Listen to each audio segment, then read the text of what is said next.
Hugues. Todos los derechos reservados. 2026. Prólogo. La humanidad llegó a un punto singular de su historia. Por primera vez, posee el conocimiento científico suficiente para erradicar enfermedades evitables, anticipar los efectos más graves del cambio climático y producir bienes y servicios con una cantidad de trabajo humano cada vez menor. Y sin embargo, convive con la persistencia del sufrimiento masivo, la degradación ambiental acelerada y el temor creciente a un futuro sin empleo ni sentido colectivo. Esta contradicción no es accidental ni pasajera, es el síntoma de un problema más profundo. Sabemos mucho más de lo que somos capaces de decidir juntos. Durante siglos, el progreso humano se explicó como una sucesión de descubrimientos, innovaciones y conquistas técnicas. Hoy esa narrativa resulta insuficiente. El problema central de nuestra época ya no es la falta de conocimiento, sino la incapacidad de convertir la evidencia disponible en acuerdos estables, legítimos y operativos. La ciencia avanza, los datos se acumulan, la tecnología se expande, pero las decisiones colectivas continúan atrapadas en disputas ideológicas, intereses de corto plazo y sistemas políticos diseñados para un mundo que ya no existe. Nunca fue tan claro que muchas de las enfermedades que aún matan a millones podrían prevenirse o erradicarse con herramientas ya disponibles. Las vacunas, los tratamientos, los sistemas de saneamiento y las estrategias de salud pública existen y han demostrado su eficacia. Del mismo modo, el cambio climático dejó de ser una hipótesis futura para convertirse en una condición presente. No se trata ya de debatir si ocurrirá, sino de cómo adaptarnos sin provocar colapsos sociales, migraciones caóticas y conflictos evitables. A esto se suma una transformación silenciosa pero radical. La automatización y la inteligencia artificial están rompiendo el vínculo histórico entre trabajo y subsistencia, poniendo en crisis la forma en que organizamos la vida económica y social. Estos tres desafíos, salud, clima y trabajo, no son problemas aislados. Son expresiones distintas de una misma falla estructural. En todos los casos, la evidencia es abrumadora, las soluciones técnicas son conocidas y los costos de la inacción están documentados. Lo que falta no es ciencia, sino un modo confiable de acordar qué hacer con ella. La humanidad no fracasa por ignorancia, sino por desorganización decisoria. Frente a este panorama, proliferan dos respuestas igualmente estériles. Por un lado, el negacionismo, que relativiza los hechos cuando resultan incómodos y convierte la realidad en una cuestión de opinión.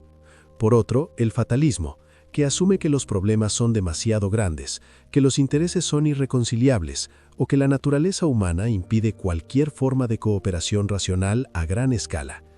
Ambas posturas comparten una renuncia silente, abandonan la idea de que es posible gobernar la complejidad sin recurrir a la fuerza, al engaño o a la improvisación permanente. Este material parte de una premisa distinta. Sostiene que el principal déficit de nuestras sociedades no es moral ni cultural, sino metodológico. Seguimos tomando decisiones colectivas críticas sin un marco común para aceptar los hechos, evaluar alternativas y corregir errores. Confundimos valores con datos, opiniones con evidencia, liderazgo con intuición. Y cuando las consecuencias aparecen, en forma de crisis sanitarias, desastres ambientales o exclusión masiva, reaccionamos tarde y mal, como si el problema hubiera sido imprevisible. La historia muestra, sin embargo, que los seres humanos son capaces de cooperar de manera sostenida cuando existen reglas claras, información compartida y mecanismos de corrección. Lo hicieron en comunidades pequeñas durante milenios y lo hacen hoy en ámbitos como la ciencia, la medicina o la aviación, donde la evidencia no se vota y el error se corrige antes de que cause daños irreversibles.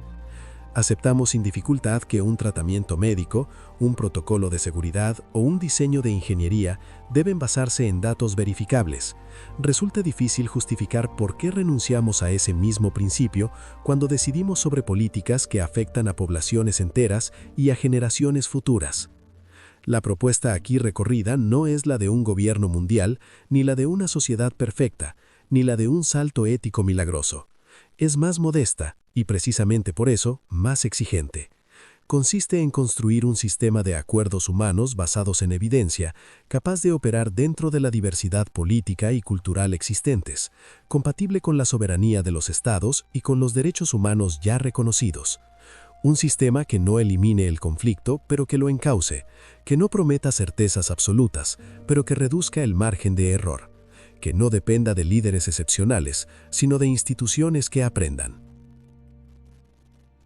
A lo largo de esta obra, se mostrará que erradicar enfermedades evitables, adaptarse a un planeta que ya cambió y reorganizar la vida social en un mundo con menos empleo tradicional no son utopías tecnológicas, son desafíos de gobernanza. La pregunta decisiva de nuestro tiempo no es si tenemos los medios para enfrentarlos, sino si seremos capaces de ponernos de acuerdo sobre la realidad que compartimos y actuar en consecuencia. El futuro humano no se juega en una batalla entre optimismo y pesimismo, ni entre ideologías opuestas. Se juega en algo más prosaico y más difícil: la capacidad de decidir mejor, de manera colectiva, antes de que los costos de seguir decidiendo mal superen cualquier margen de corrección. Este material no ofrece consuelo ni promesas grandilocuentes, ofrece un camino posible, basado en lo que ya sabemos, para dejar de postergar decisiones que hace tiempo dejaron de ser opcionales. Capítulo 1. La especie que sobrevivió cooperando y gobierna compitiendo. La historia humana suele contarse como una sucesión de conflictos, conquistas y enfrentamientos. Esa narrativa, aunque no es falsa, es profundamente incompleta. Si la violencia hubiera sido el rasgo dominante de nuestra especie, simplemente no estaríamos aquí. El dato más elemental, y al mismo tiempo más olvidado, es que el ser humano sobrevivió porque aprendió a cooperar mucho antes de aprender a dominar. Durante la mayor parte de su existencia, la humanidad vivió en grupos pequeños, donde la supervivencia dependía de reglas compartidas y de una coordinación mínima de conductas. Compartir alimento, cuidar a las crías ajenas, alertar frente al peligro o castigar al que ponía en riesgo al grupo no eran gestos morales elevados, sino respuestas prácticas a un entorno hostil. La cooperación no fue una excepción virtuosa, fue una estrategia adaptativa. Los grupos que lograron organizarse mejor duraron más tiempo, los que no lo hicieron desaparecieron. Este dato, respaldado por la antropología, la biología evolutiva y la economía institucional, resulta incómodo para muchas narrativas contemporáneas. Nos obliga a reconocer que la cooperación no es un invento cultural reciente ni una aspiración ingenua, sino una condición estructural de nuestra supervivencia como especie. Cuando funcionó, lo hizo porque se apoyó en reglas claras, sanciones comprensibles y una realidad compartida que no admitía demasiadas interpretaciones. El problema no fue la cooperación. El problema comenzó cuando intentamos escalarla. Con la agricultura, las ciudades y más tarde los estados, los grupos humanos crecieron hasta dimensiones que ya no permitían el control social directo ni el conocimiento personal. Las reglas informales dejaron de ser suficientes y fueron reemplazadas por leyes, instituciones y sistemas de autoridad cada vez más complejos. Sin embargo, el diseño de estos sistemas arrastró una dificultad que nunca terminamos de resolver. Seguimos esperando que millones de personas se coordinen eficazmente sin compartir una base común de hechos verificables. En las comunidades pequeñas, mentir tenía consecuencias inmediatas. Engañar al grupo implicaba perder confianza, apoyo y en muchos casos la posibilidad misma de sobrevivir. En las sociedades multitudinarias, en cambio, la mentira se diluye, la responsabilidad se fragmenta y el daño se vuelve abstracto. La distancia entre la acción y la consecuencia crece, y con ella la tentación de priorizar el beneficio individual o sectorial por sobre el bienestar colectivo, no porque las personas se vuelvan peores, sino porque el sistema deja de penalizar de forma efectiva las conductas destructivas. Aquí aparece una de las confusiones más persistentes de la modernidad: la idea de que la competencia es sinónimo de progreso. La evidencia histórica muestra algo más matizado. La competencia puede ser un motor de innovación solo cuando existe un marco común de reglas, información y límites.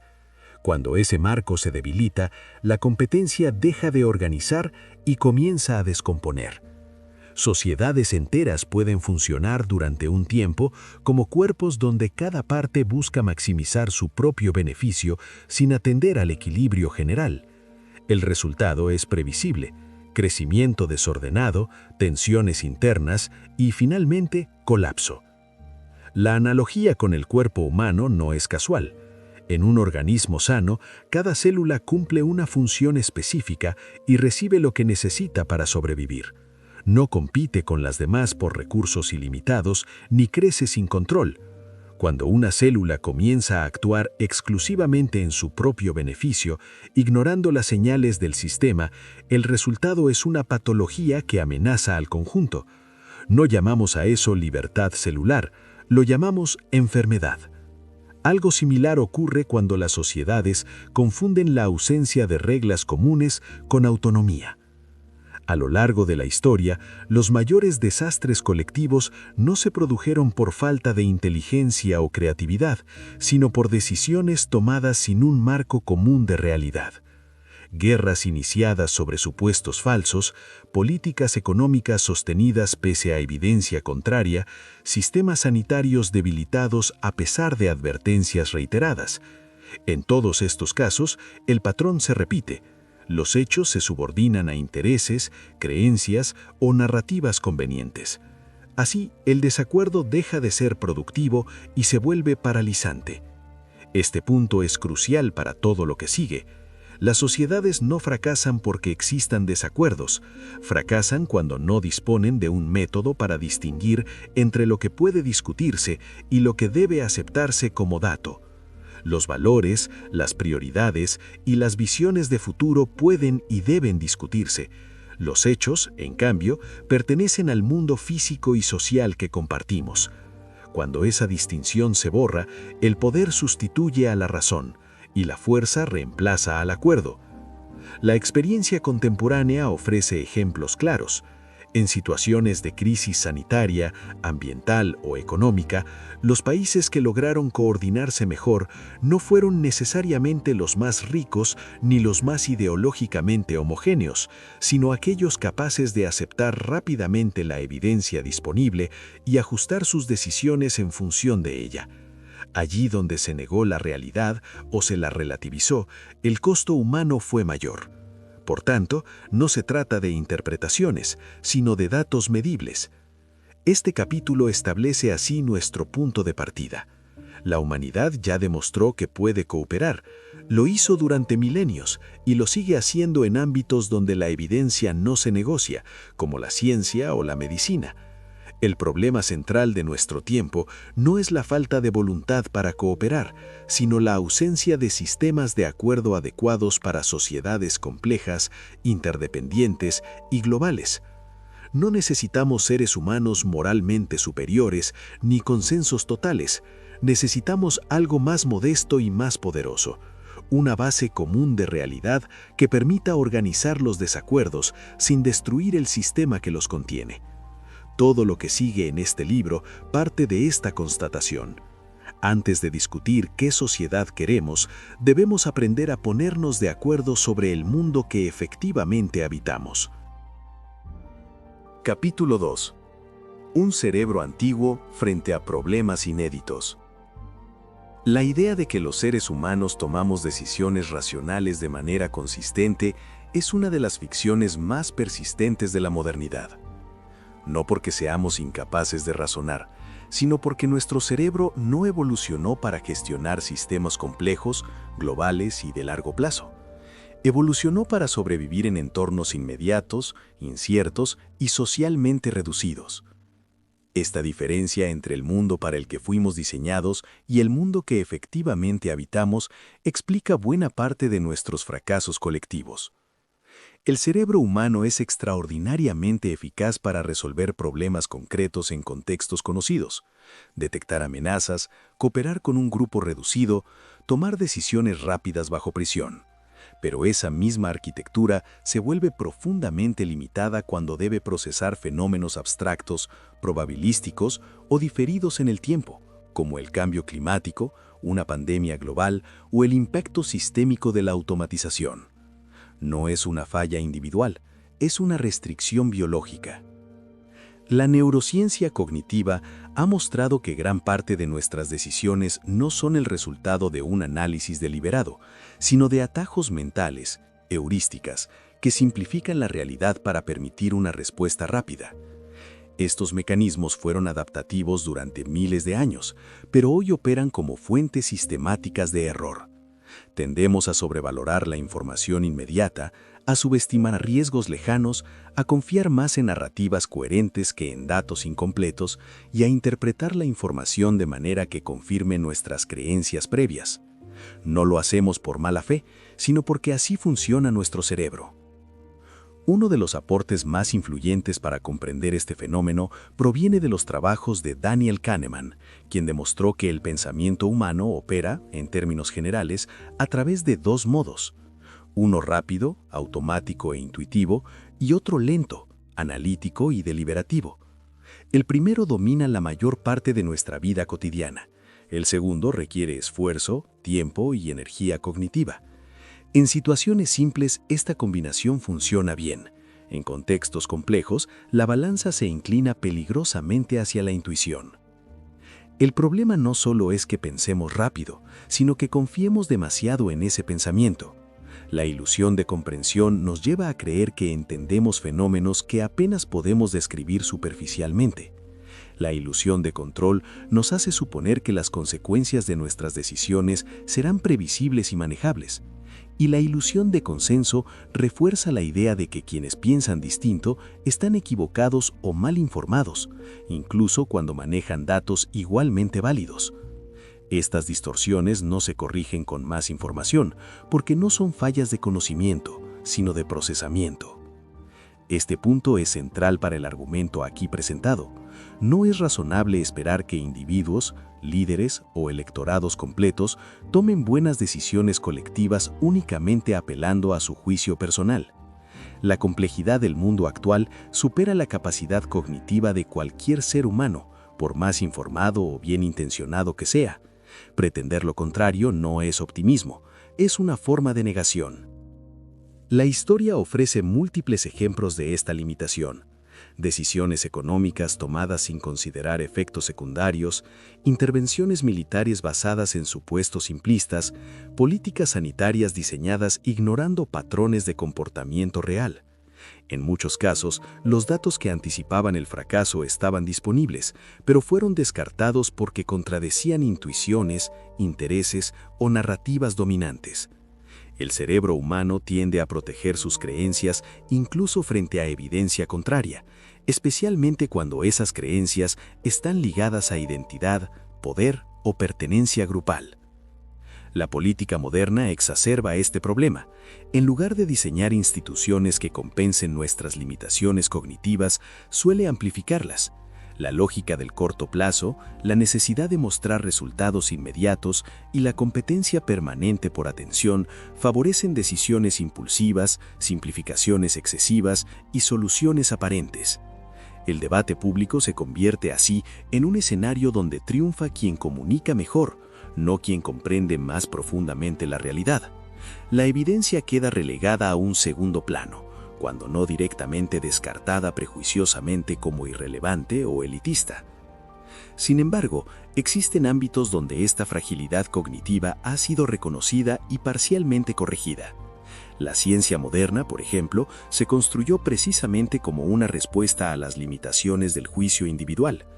El método científico no confía en la intuición del investigador, sino en la verificación independiente, la replicabilidad y la revisión constante.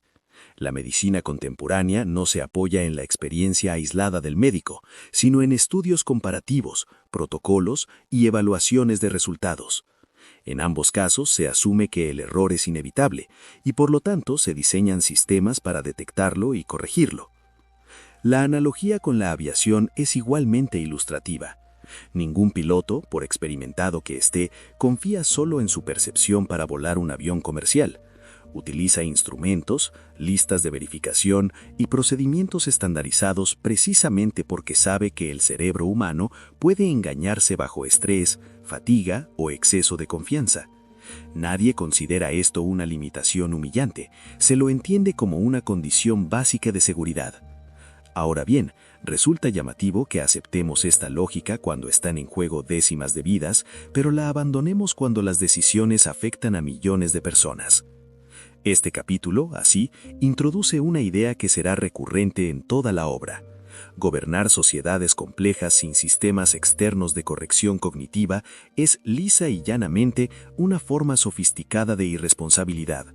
No porque quienes deciden sean incompetentes, sino porque ningún cerebro humano está diseñado para procesar simultáneamente la cantidad de variables, escalas temporales e interdependencias que caracterizan a los problemas contemporáneos.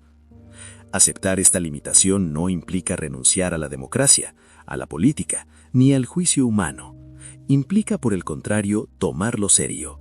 Diseñar sistemas de acuerdo basados en evidencia es una forma de ampliar nuestras capacidades, del mismo modo que un microscopio amplía la visión o un mapa reduce la incertidumbre del territorio.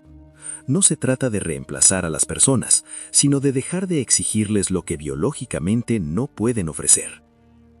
Los grandes desafíos de nuestro tiempo, erradicar enfermedades evitables, adaptarlos a un clima que ya cambió y reorganizar la vida social en un mundo donde el trabajo humano será cada vez menos necesario, no admiten decisiones basadas en corazonadas, ideologías cerradas o liderazgos carismáticos. Exigen algo más humilde y más exigente a la vez: reconocer nuestras limitaciones cognitivas y construir colectivamente mecanismos que nos ayuden a decidir mejor de lo que podríamos hacerlo solos. Este reconocimiento no debilita a la humanidad, por el contrario, la fortalece. Toda civilización que logró sostenerse en el tiempo lo hizo no porque sus miembros fueran excepcionalmente sabios, sino porque supo crear instituciones que compensaran sus errores más previsibles. El desafío actual es extender esa lógica a escala global, sin perder diversidad ni autonomía, pero sin seguir negando una realidad elemental. El cerebro humano, por sí solo, ya no alcanza. Capítulo 3. Cuando la verdad se fragmenta, el poder ocupa su lugar. Toda sociedad necesita algo más básico que leyes, fronteras o instituciones para sostenerse en el tiempo. Necesita una noción compartida de realidad. No se trata de un acuerdo moral ni ideológico, sino de algo más elemental. Antes de decidir qué es justo, útil o deseable, una comunidad debe poder ponerse de acuerdo sobre qué está ocurriendo. Cuando esa base común se erosiona, el conflicto deja de ser productivo y el poder comienza a reemplazar al argumento. Durante gran parte de la historia humana, la verdad fue escasa, pero relativamente estable. La información circulaba lentamente, los relatos se construían de manera colectiva y las contradicciones se resolvían dentro de marcos culturales compartidos. Hoy ocurre lo contrario. Nunca hubo tanta información disponible y, paradójicamente, nunca fue tan difícil distinguir entre hechos, interpretaciones y falsedades deliberadas. La fragmentación de la verdad no es un efecto colateral de la modernidad digital, es uno de sus rasgos estructurales. El problema no reside únicamente en la existencia de información falsa. La mentira ha acompañado a la política desde sus orígenes. Lo novedoso es la velocidad, la escala y la personalización con que circula la información, sumadas a la desaparición de árbitros confiables. En un entorno donde cada persona recibe una versión distinta de la realidad, ajustada algorítmicamente a sus creencias previas y a sus emociones dominantes, la idea misma de evidencia compartida comienza a disbujarse. Lo que antes era un desacuerdo sobre soluciones se transforma en una disputa sobre los hechos básicos. Este fenómeno tiene consecuencias profundas. Cuando la realidad deja de ser un punto de partida común, el debate público se convierte en una competencia de narrativas.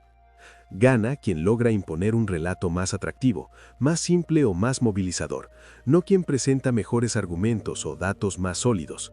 La política se teatraliza, la complejidad se reduce a consignas y la verdad se vuelve instrumental. En ese contexto, la evidencia ya no incomoda por ser falsa, sino por ser irrelevante para la lógica del poder. La psicología cognitiva ayuda a comprender por qué este proceso resulta tan eficaz. Los seres humanos no buscamos información para conocer el mundo de manera neutral, sino para confirmar nuestra identidad, proteger nuestras creencias y reforzar nuestro sentido de pertenencia. Cuando un dato contradice lo que pensamos, solemos percibirlo como una amenaza, no como una oportunidad de corrección. En entornos altamente polarizados, aceptar la evidencia puede implicar un costo social mayor que negarla. Así, la verdad se vuelve negociable y la mentira funcional. La fragmentación informativa también altera la relación entre ciudadanía y autoridad. En ausencia de consensos básicos, las instituciones pierden legitimidad, no necesariamente porque funcionen peor, sino porque ya no existe un criterio común para evaluarlas. Cada decisión puede ser presentada simultáneamente como necesaria o como fraudulenta, como responsable o como tiránica, dependiendo del relato que la acompañe. La confianza se erosiona y con ella la posibilidad de cooperación a gran escala. En este vacío, el poder encuentra terreno fértil. Cuando los hechos no logran imponerse por sí mismos, lo hacen la fuerza, la coerción o la manipulación emocional. No es casual que los periodos históricos de mayor confusión informativa coincidan con el ascenso de liderazgos autoritarios, no porque las sociedades deseen perder libertad, sino porque buscan desesperadamente algún tipo de certeza. En ausencia de verdad compartida, la promesa de orden, aunque sea ficticia, resulta por demás tentadora. La experiencia reciente en crisis sanitarias, ambientales y económicas ofrece ejemplos elocuentes.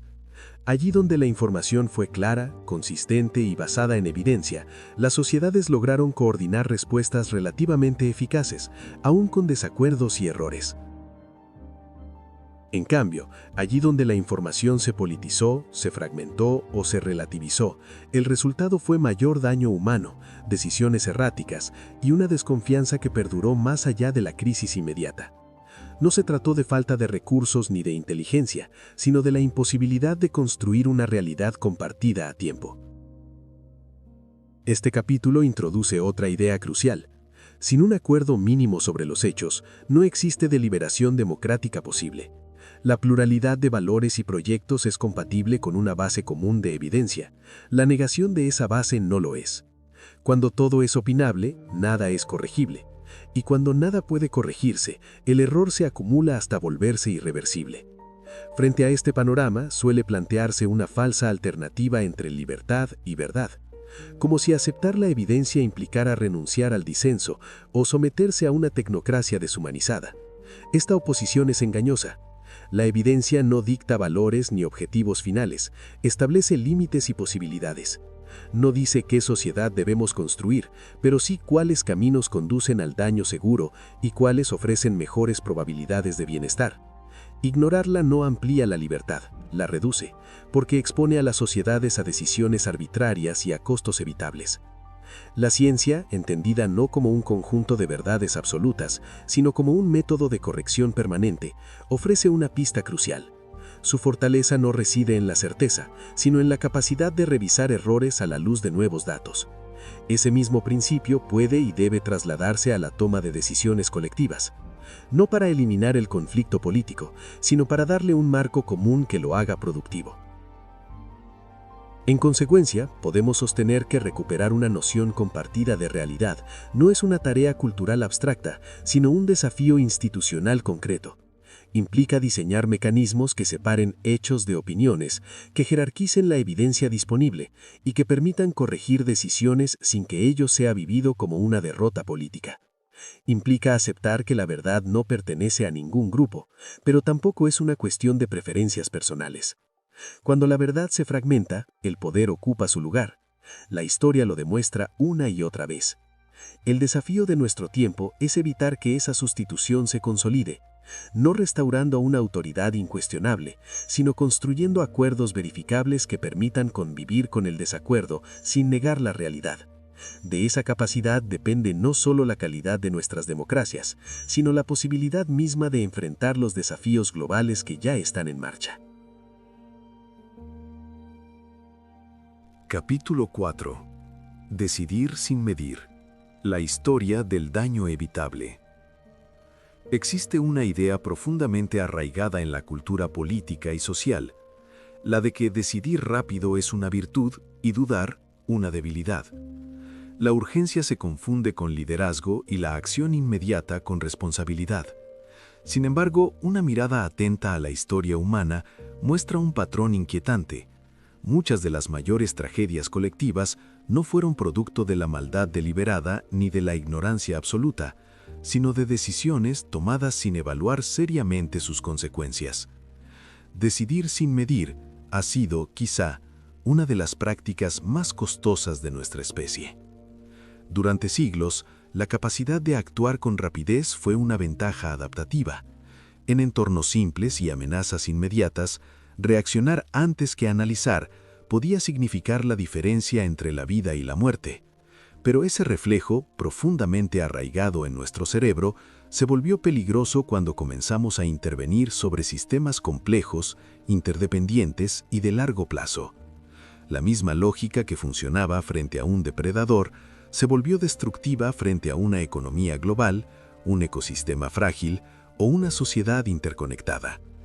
La historia está plagada de ejemplos: guerras iniciadas con supuestos erróneos sobre su duración y sus costos humanos, políticas económicas implementadas sin comprender sus efectos distributivos que generaron pobreza masiva y resentimiento social, programas sanitarios abandonados por razones políticas pese a evidencia clara de su eficacia. En todos estos casos, el daño no fue inevitable, fue el resultado de decisiones tomadas sin mecanismos adecuados de evaluación previa y corrección posterior. Un rasgo común atraviesa estos fracasos: la creencia de que las consecuencias pueden controlarse una vez que aparezcan. Se asume que siempre habrá tiempo para corregir, que los efectos negativos serán manejables o que la realidad se ajustará a la voluntad política.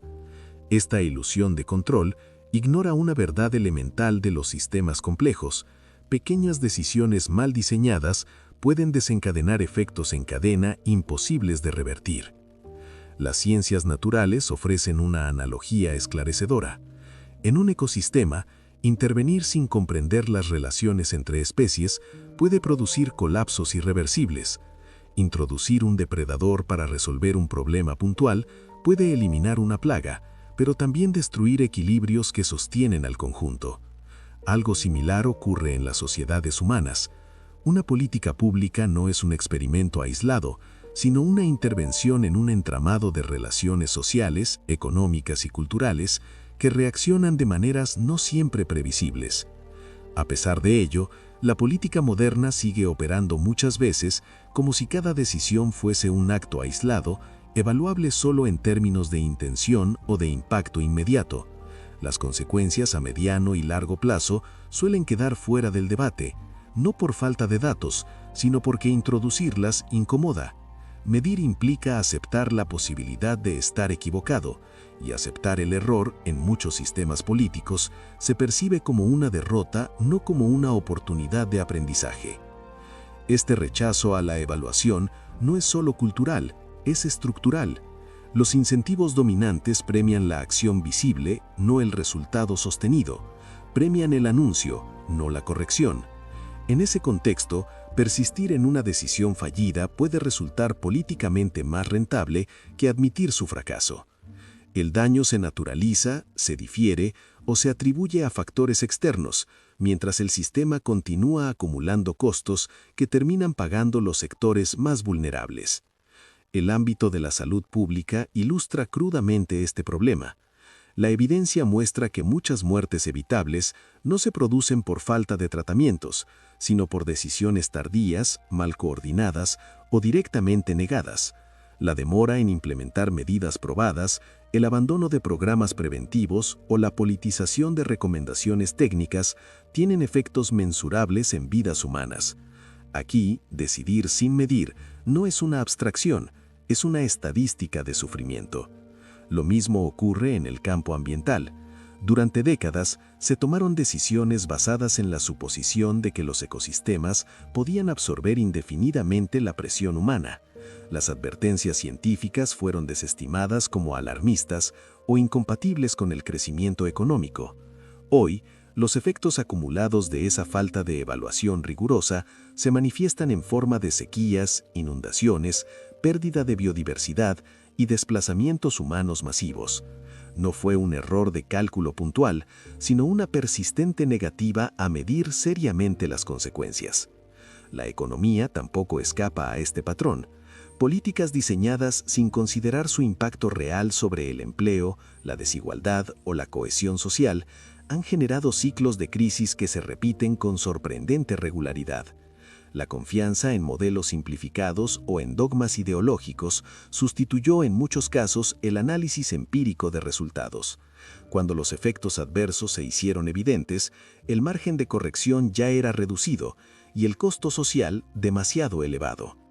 Este capítulo introduce así una distinción clave. Actuar no es lo mismo que intervenir responsablemente. La acción sin evaluación puede ser tan dañina como la inacción. En sociedades complejas, decidir implica asumir una responsabilidad que no termina en el momento de la implementación, sino que se extiende en el tiempo.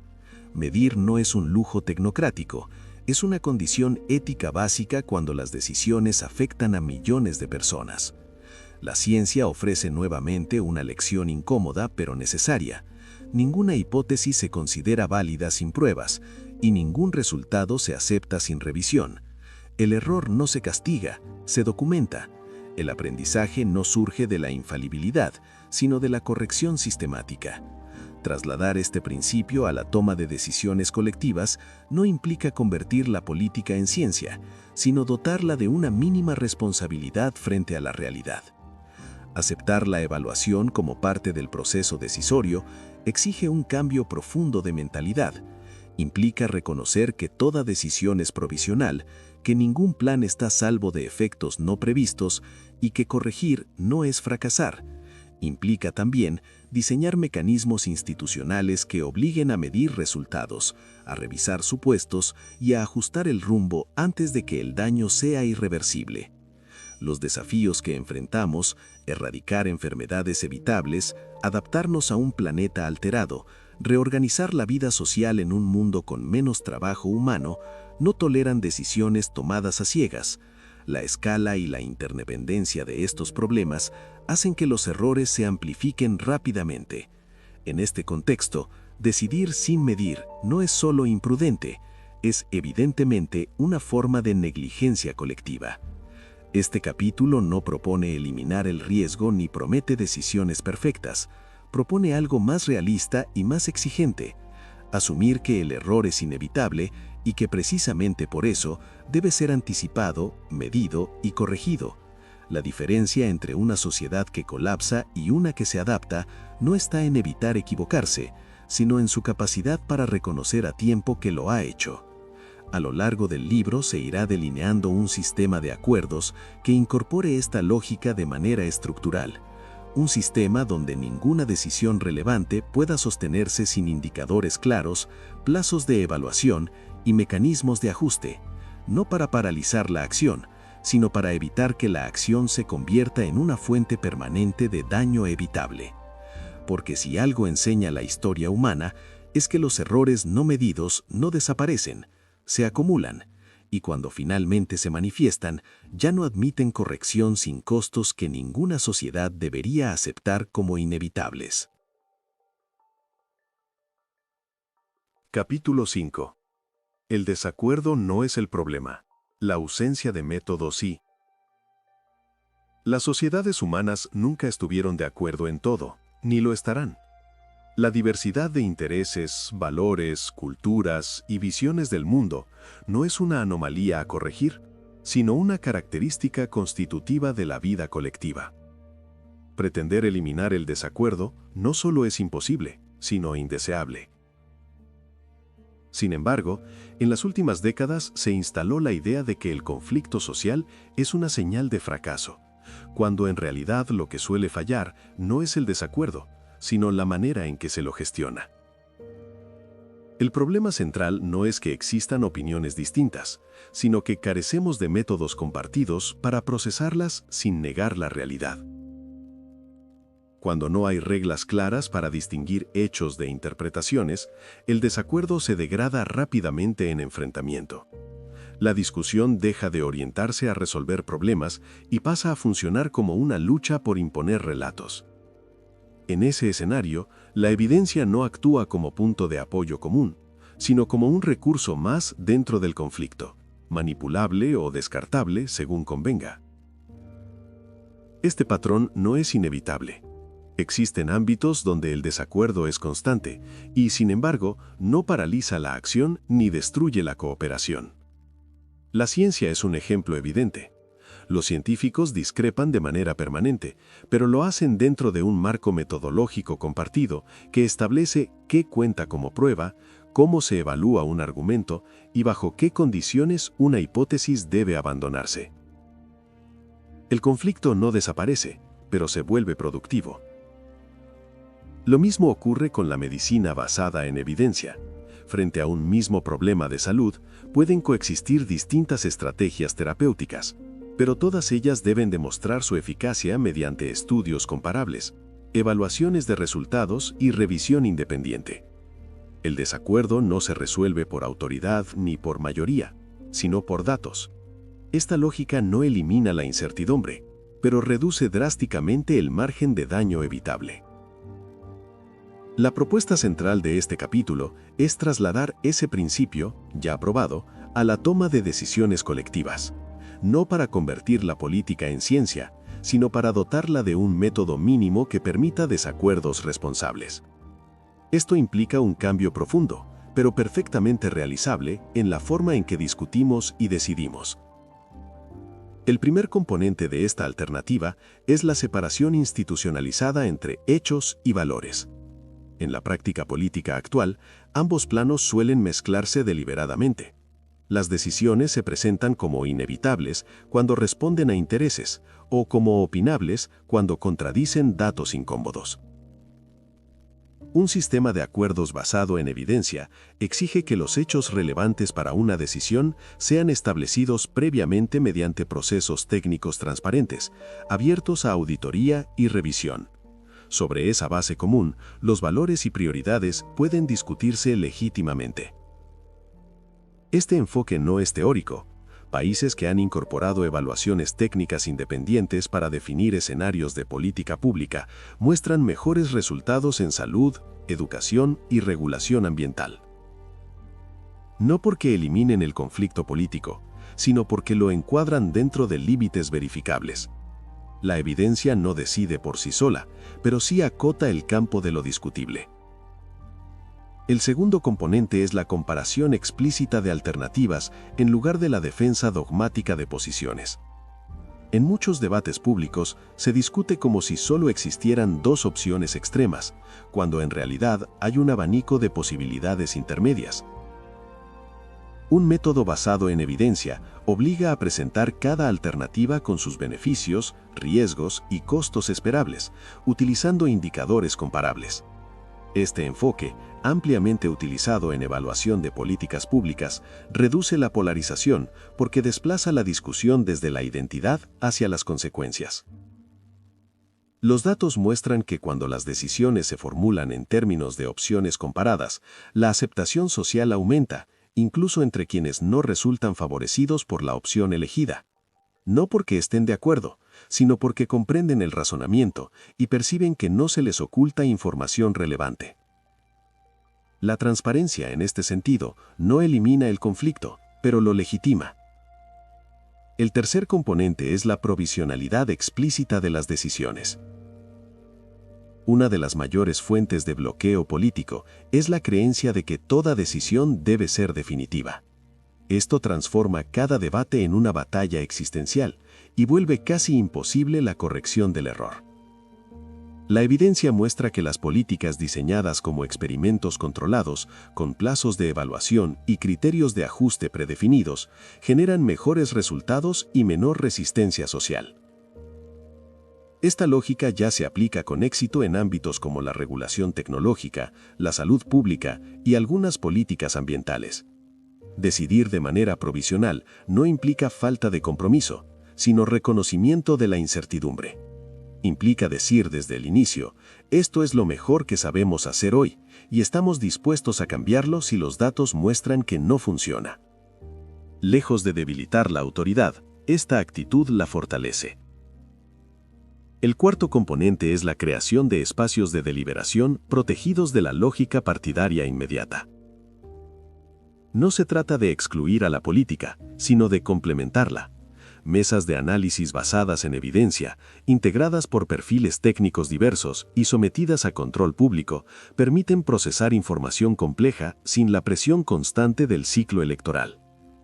Experiencias de este tipo han demostrado mejorar la calidad de las decisiones en áreas altamente técnicas, sin reemplazar la decisión final de los representantes democráticos. Finalmente, un sistema de acuerdos aplicable requiere mecanismos claros de corrección y rendición de cuentas. Toda decisión relevante debe ir acompañada de indicadores públicos que permitan evaluar si está logrando sus objetivos. Cuando estos indicadores muestran resultados negativos persistentes, la corrección no debería depender de la voluntad política del momento, sino activarse automáticamente. Este principio, ampliamente respaldado en la evidencia en gestión pública, reduce la persistencia de políticas fallidas y limita el costo del error. Estas propuestas no exigen una transformación radical de la naturaleza humana ni la aparición de líderes excepcionales. Se apoyan en prácticas ya existentes, probadas en distintos contextos y escalas.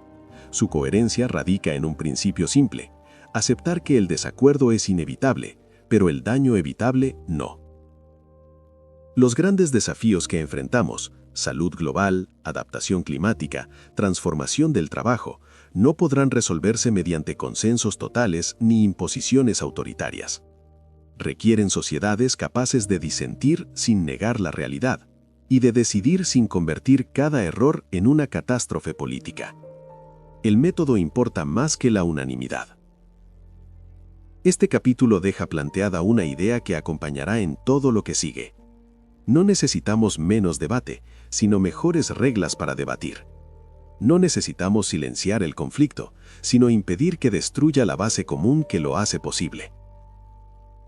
Cuando el desacuerdo se apoya en hechos compartidos y decisiones revisables, deja de ser una amenaza y se convierte en una herramienta de adaptación colectiva.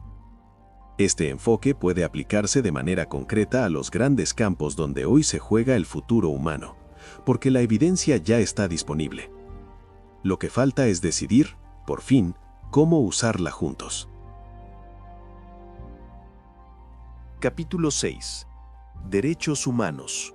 De ideal moral a infraestructura práctica.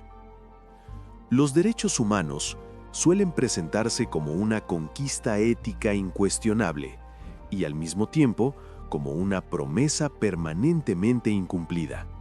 Se los invoca en discursos solemnes, se los celebra en declaraciones internacionales y se los viola de manera sistemática en la práctica cotidiana de la política global.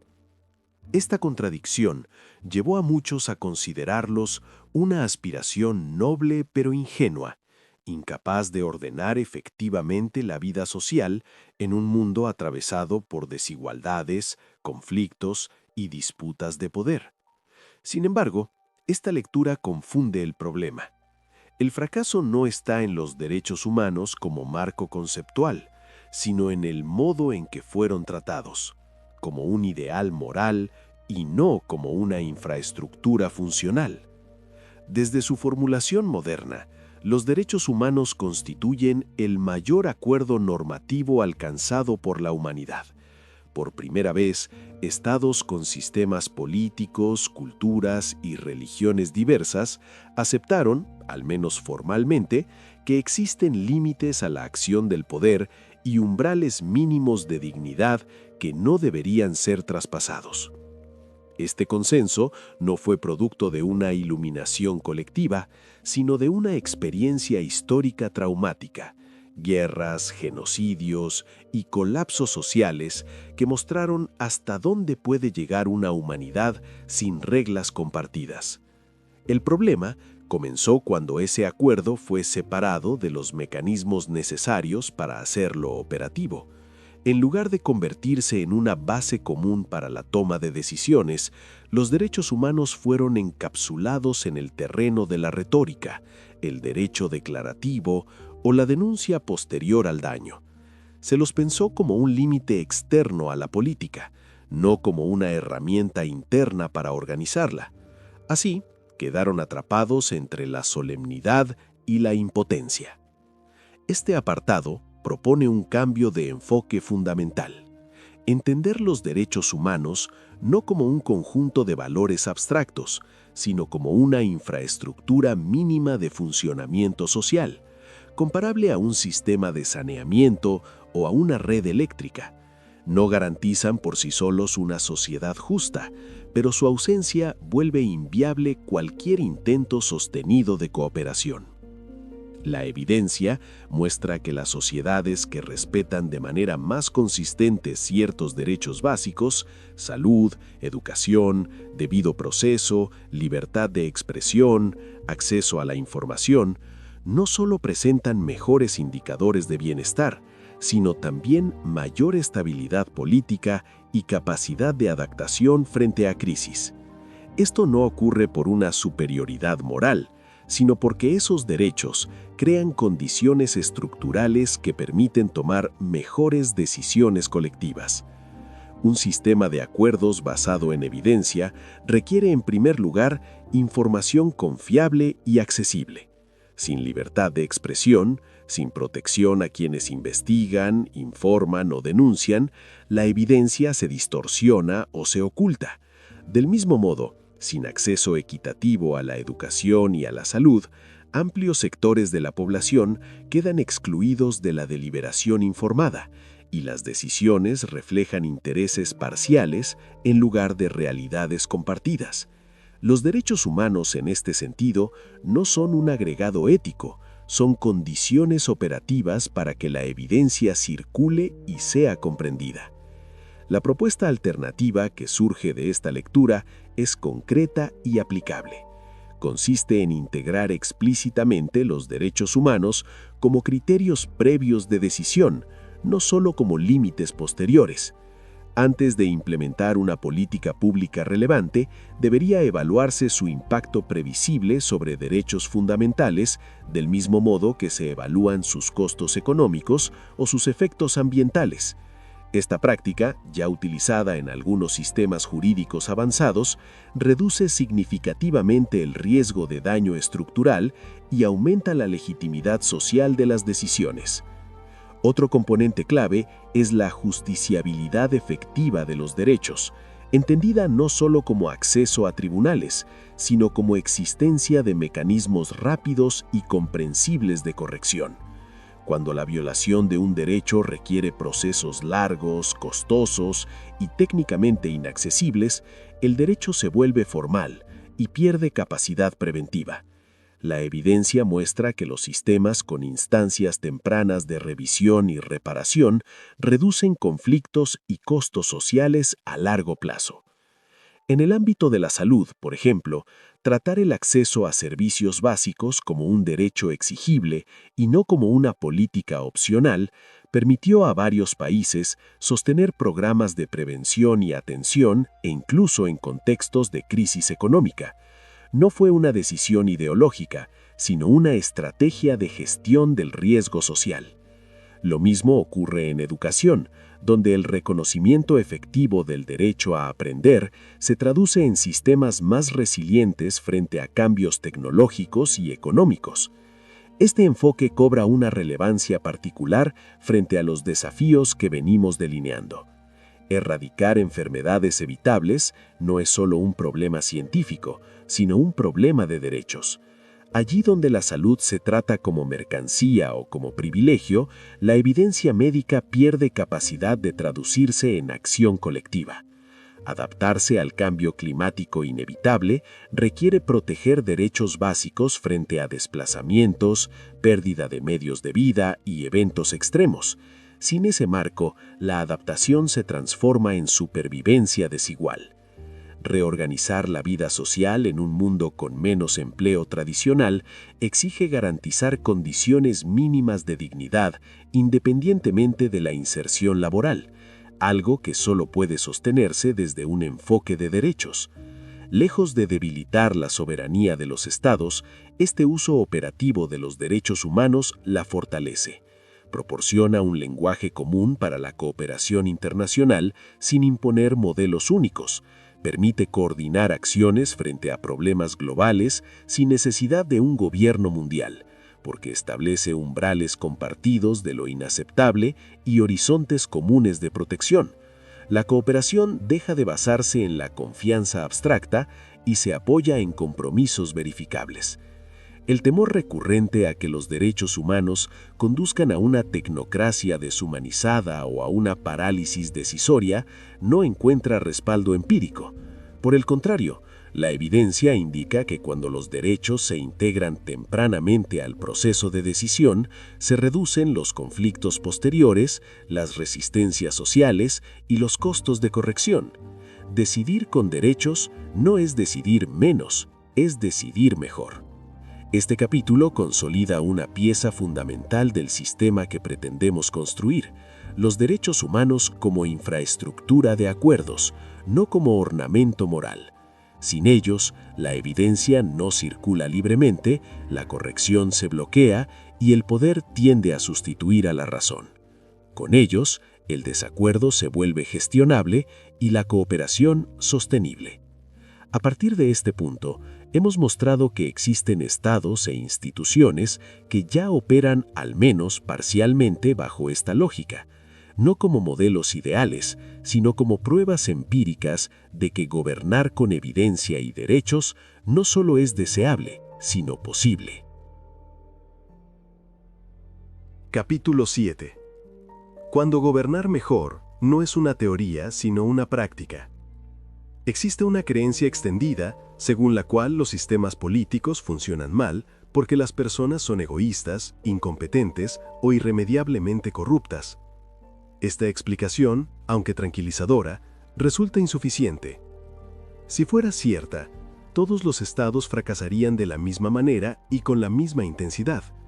Sin embargo, la evidencia muestra algo distinto.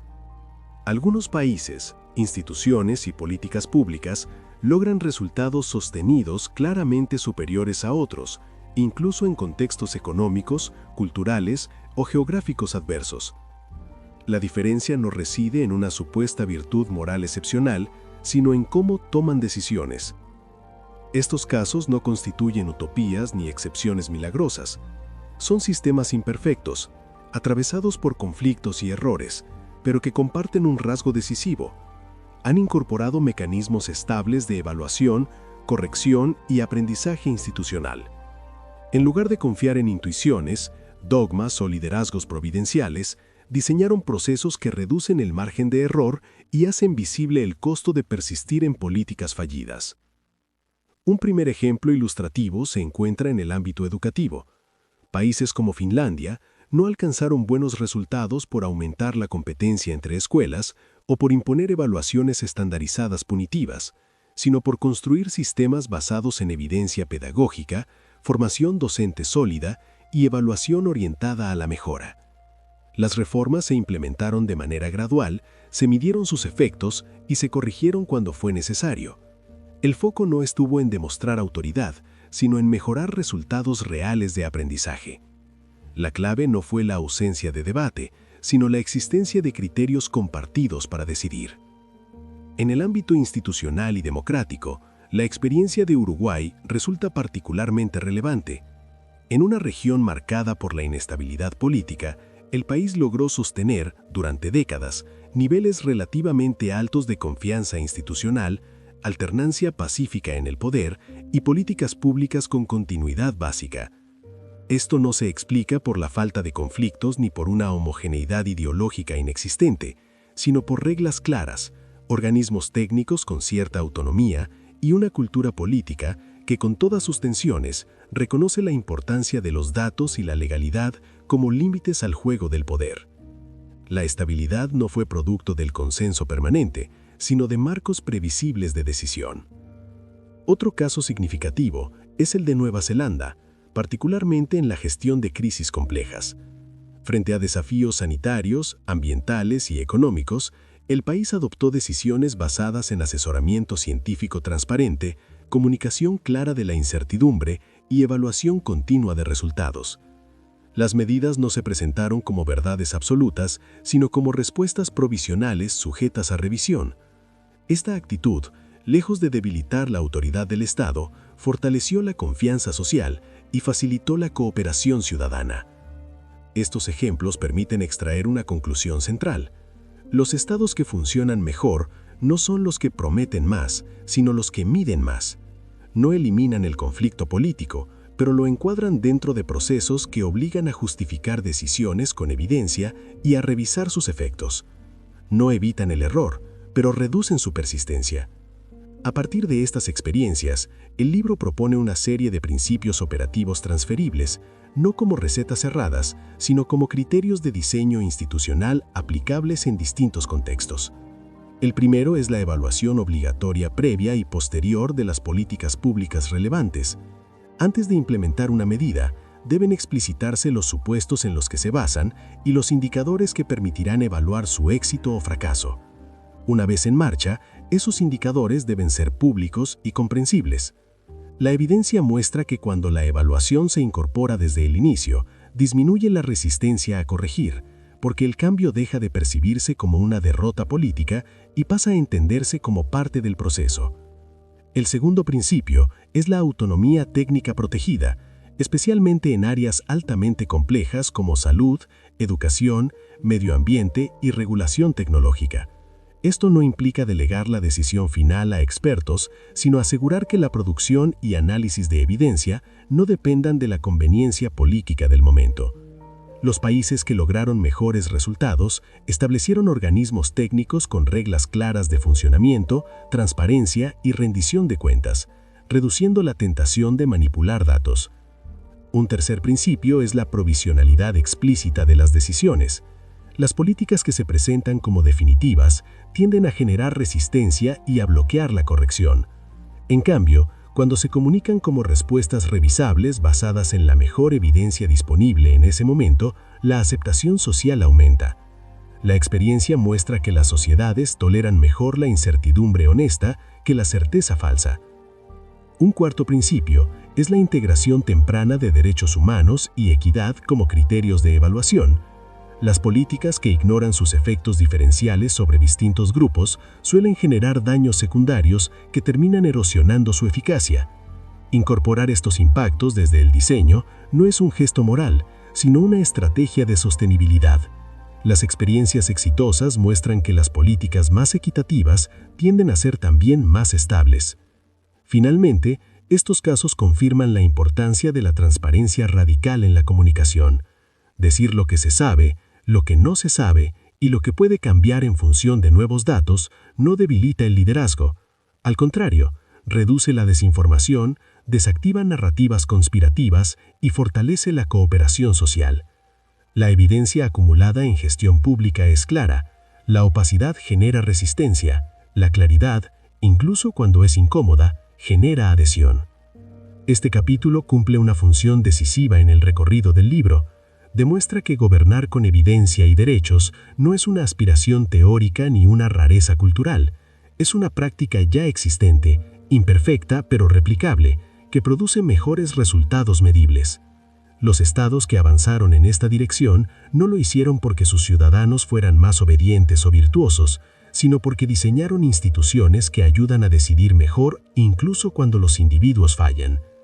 Si estos principios funcionan a escala nacional, la pregunta inevitable es cómo pueden ampliarse para enfrentar desafíos que no reconocen fronteras, enfermedades globales, cambio climático y transformaciones tecnológicas profundas. El próximo capítulo aborda precisamente ese punto, analizando cómo la ciencia, entendida como sistema de corrección colectiva, puede servir de modelo para acuerdos humanos más amplios sin caer en tecnocracias ni imposiciones. Capítulo 8. La ciencia como sistema de corrección colectiva. Cuando se habla de ciencia en el debate público, suele aparecer una confusión persistente. Para algunos, representa una fuente incuestionable de verdades. Para otros, una forma encubierta de poder técnico que pretende sustituir a la política. Ambas miradas son incompletas. La ciencia no es ni un oráculo ni un gobierno paralelo. Es, ante todo, un sistema social diseñado para corregir errores humanos de manera organizada. Este rasgo resulta clave para comprender por qué la ciencia ha sido una de las empresas colectivas más exitosas de la historia. No porque elimine la incertidumbre, sino porque la administra mejor que cualquier otro sistema conocido. Parte de una premisa incómoda pero realista. Los seres humanos se equivocan.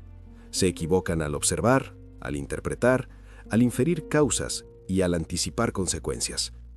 En lugar de negar esa fragilidad, la ciencia la convierte en punto de partida. El conocimiento científico no avanza gracias a la genialidad individual aislada, sino a través de procedimientos que limitan el impacto del sesgo personal. La revisión por pares, la replicabilidad, la transparencia metodológica y la acumulación progresiva de evidencia no son formalidades académicas, sino mecanismos de control del error. Ninguna afirmación se sostiene por autoridad, se sostiene mientras resiste el contraste con la realidad. Cuando deja de hacerlo, se corrige o se abandona. Este modo de funcionamiento explica por qué la ciencia puede producir acuerdos operativos entre personas con valores, intereses y visiones del mundo profundamente distintos. Un investigador no necesita confiar en la moral del otro para aceptar sus resultados, necesita poder verificarlos. La cooperación no se apoya en la buena fe, sino en reglas compartidas. Esa lógica, aplicada durante siglos, permitió avances extraordinarios en salud, tecnología, producción de alimentos y comprensión del mundo natural. El contraste con la forma en que solemos tomar decisiones colectivas fuera del ámbito científico es evidente. En la política, el error se penaliza. En la ciencia, se documenta. En la política, cambiar de posición suele interpretarse como debilidad. En la ciencia, como señal de aprendizaje. En la política, las decisiones se defienden incluso cuando los datos las contradicen. En la ciencia, la contradicción es el motor del progreso. No se trata de superioridad moral, sino de diseño institucional. La pregunta relevante no es por qué la política no funciona como la ciencia, sino qué elementos de ese sistema de corrección pueden trasladarse legítimamente a la toma de decisiones colectivas sin vaciarla de sentido democrático. La respuesta no pasa por convertir a los científicos en gobernantes ni por eliminar el disenso, sino por incorporar procedimientos que reduzcan la persistencia del error. Existen ya múltiples ejemplos de esta traslación parcial. Las políticas de salud basadas en guías clínicas revisables, las evaluaciones de impacto ambiental con estándares comparables y las regulaciones tecnológicas sujetas a revisión periódica muestran mejores resultados que aquellas sustentadas en decisiones erradas. En todos estos casos, la clave no es la certeza, sino la disposición estructural a corregir. Una propuesta central que emerge de esta evidencia es la normalización de la reversibilidad. Decidir sabiendo que se puede rectificar no paraliza, por el contrario, reduce el costo psicológico y político de actuar. Cuando una política incluye desde su diseño criterios claros de éxito y fracaso, la corrección deja de ser un escándalo y se convierte en parte del proceso. La ciencia avanza precisamente porque ninguna hipótesis es definitiva. Otro elemento transferible es la jerarquización explícita de la evidencia. No toda información tiene el mismo peso, aunque en el debate público suele presentarse como si lo tuviera. La experiencia científica enseña a distinguir entre estudios aislados y cuerpos de evidencia consistentes, entre correlaciones débiles y relaciones causales robustas. Aplicar este criterio a la deliberación colectiva no elimina la discusión, sino la vuelve más honesta y productiva. También resulta clave la separación entre producción de conocimiento y decisión final. En la ciencia, quienes producen datos no siempre son quienes definen su aplicación. Este principio protege la integridad de la evidencia sin anular la responsabilidad política. Cuando se confunden ambos planos, la información se vuelve rehén del interés inmediato y pierde capacidad correctiva. Finalmente, la ciencia muestra que la confianza no surge de la infalibilidad, sino de la transparencia. Reconocer lo que no se sabe, Explicitar márgenes de error y comunicar incertidumbre no debilita la legitimidad, la construye. Las sociedades que aceptan esta lógica toleran mejor los cambios de rumbo porque comprenden que forman parte de un proceso racional, no de una improvisación. Este apartado deja asentada una idea fundamental.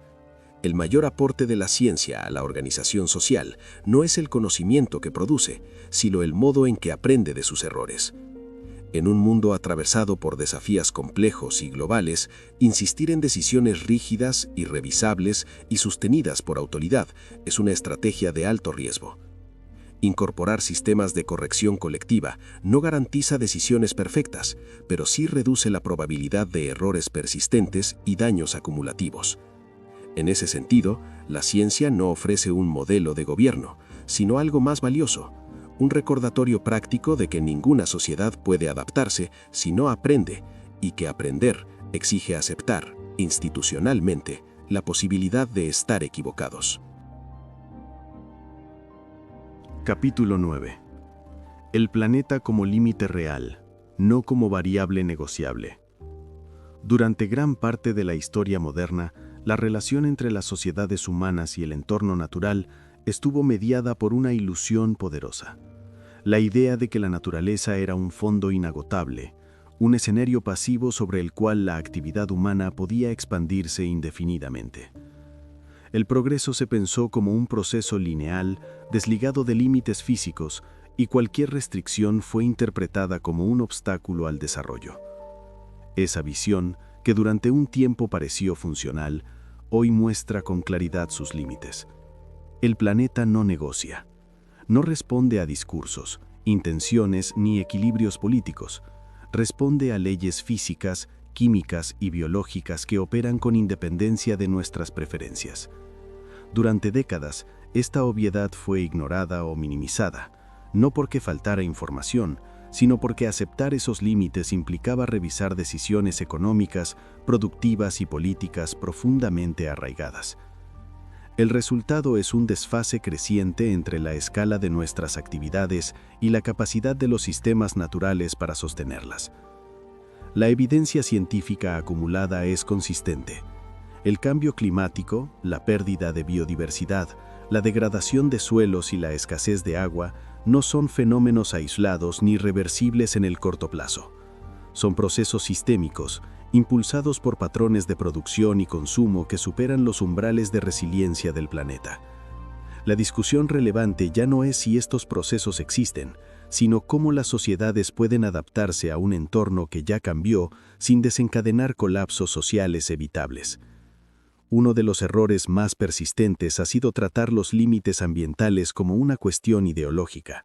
Se los presenta como una posición política más, sujeta a negociación o postergación. Sin embargo, los límites físicos no funcionan de ese modo.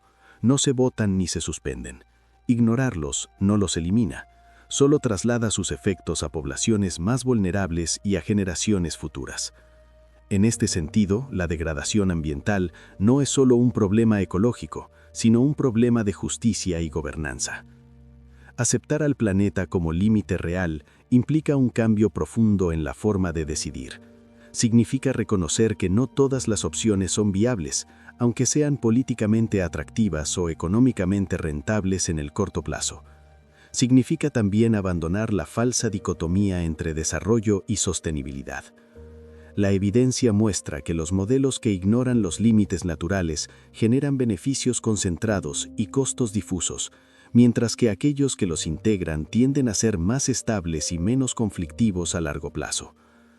Existen alternativas aplicables que ya han demostrado eficacia.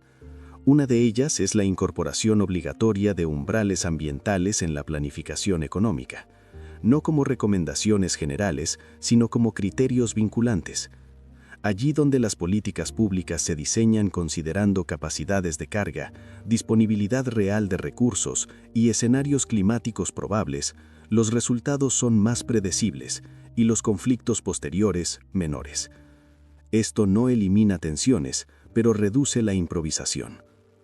Otra propuesta respaldada por la evidencia es la anticipación en lugar de la reacción. Adaptarse al cambio climático no significa esperar a que los eventos extremos ocurran para responder, sino rediseñar infraestructuras, sistemas productivos y asentamientos humanos en función de escenarios ya conocidos. Ciudades que invierten en drenaje, espacios verdes y planificación territorial basada en datos climáticos reducen significativamente los costos humanos y económicos de inundaciones, olas de calor o sequías.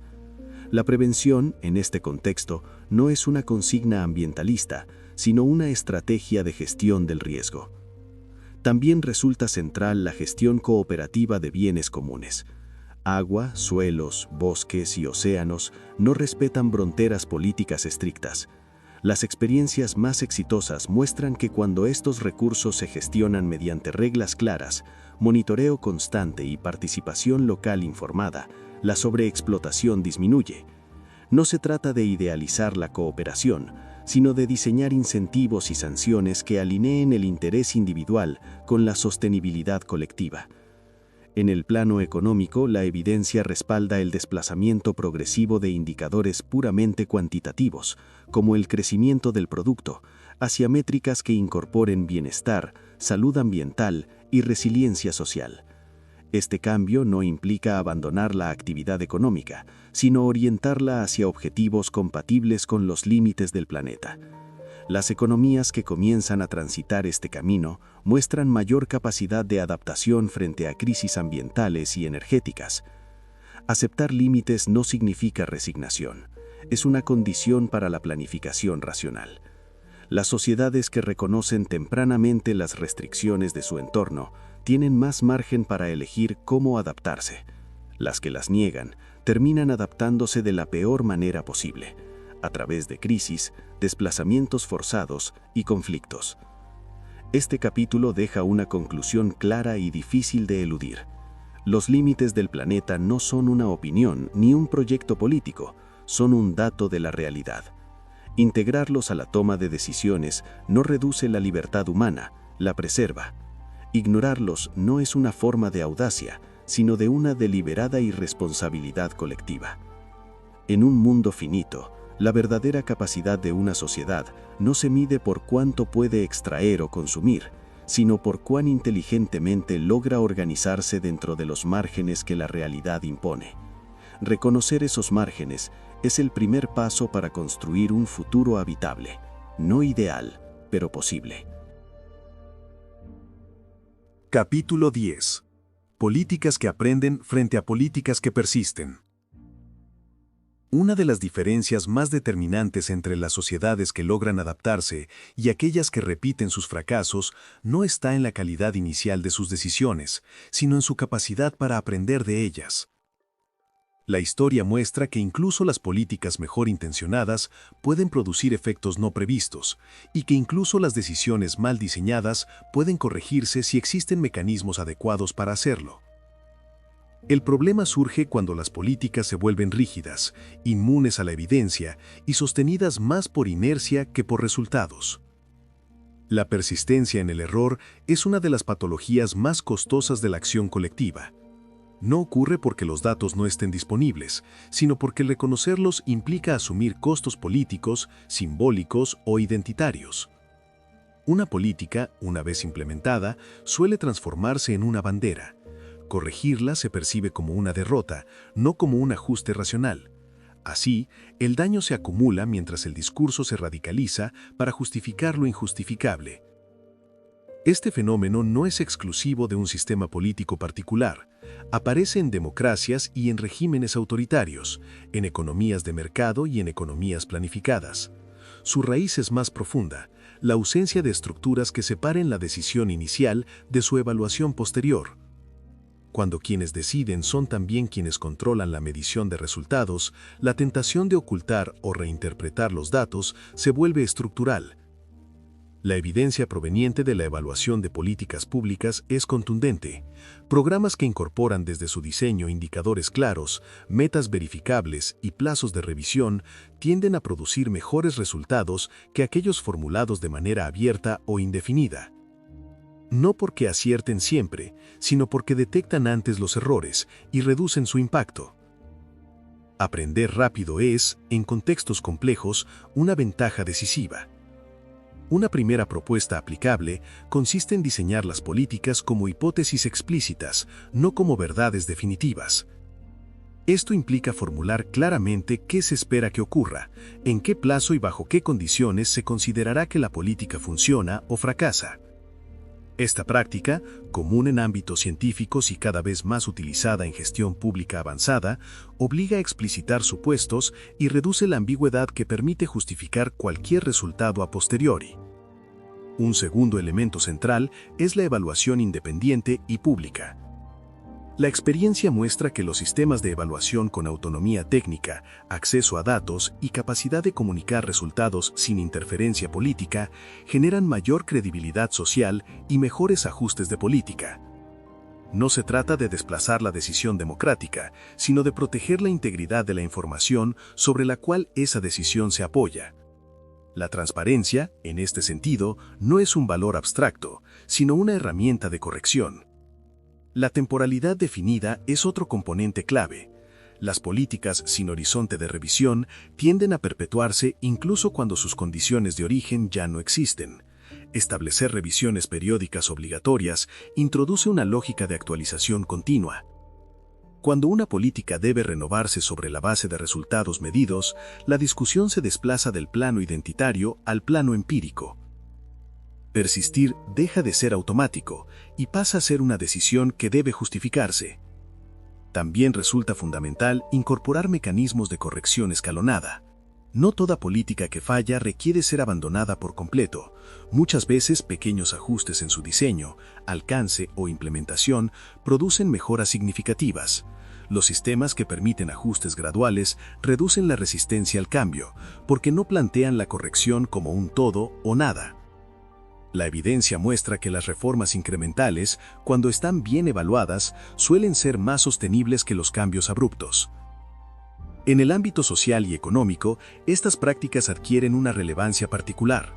Las políticas de empleo, educación o protección social operan en contextos dinámicos, atravesados por cambios tecnológicos, demográficos y ambientales. Pretender que una solución diseñada en un momento histórico específico funcione indefinidamente es una forma de negación. Las sociedades que mejor enfrentan estos cambios son aquellas que institucionalizan el aprendizaje y aceptan la revisión como parte normal del gobierno. Un caso especialmente sensible es el de las políticas vinculadas al trabajo y a la protección social en un contexto de automatización creciente.